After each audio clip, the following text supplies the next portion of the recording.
আরেকটা বিষয় জানার বিষয় সেটা হচ্ছে আমরা দেখি জুমার নামাজও দেখি আমরা আশেপাশের জেলা যে নোয়াখালী, লক্ষ্মীপুর, চাঁদপুর, কুমিল্লা, ফেনী এই সমস্ত জেলার অনেক লোক আপনার ঈদের জামাতেও আসে, জুমার নামাজেও আসে। তো ও সমস্ত জেলাগুলোতে এরকম ঈদের জামাতের ব্যবস্থা বা মসজিদ প্রতিষ্ঠার কোনো পরিকল্পনা আপনাদের আছে কিনা? দেখেন, আমাদের তো একটা ডিসিপ্লিনভাবে আমরা চলি। আমাদের এখানে একটা 5 দফা কর্মসূচি আছে। সেটা হলো আমাদের ইমামের নির্দেশে বিভিন্ন জায়গায় আমির আছেন, আমিরের আন্ডারে বিভিন্ন শাখায় আমরা যারা সদস্যরা আছেন তাদেরকে আমরা বলি মুজাহিদ, মুজাহিদা।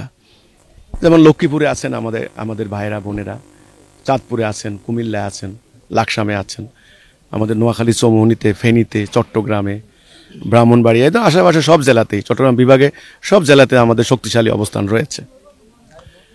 তো আমরা আপাতত আমরা চিন্তা করছি যে আমরা একটা জামাত করব, বিক্ষিপ্ত বিচ্ছিন্ন না থেকে আমরা একটা জামাত করব। এক্ষেত্রে সুবিধা হচ্ছে এই গ্রামের যারা, তাদের হয়তো একটু সুবিধা পাচ্ছেন। সোনাইমণি, নোয়াখালীর যারা, তারা কাছাকাছি আসছেন।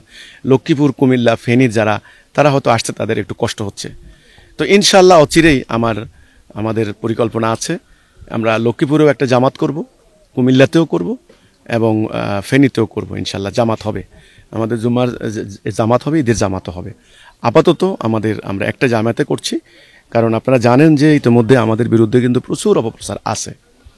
এই অপপ্রচারের দ্বারা প্রভাবিত হয়ে বিভিন্ন এলাকার মানুষ এখনও অনেকের মধ্যে ভুল ধারণা আছে আমাদের সম্পর্কে। ইনশাল্লাহ অতি অচিরেই মানুষের কাছে যখন স্পষ্ট হয়ে যাবে পুরো ব্যাপারটা, তখন আমরা জামাত কায়েম করতে পারবো ইনশাল্লাহ।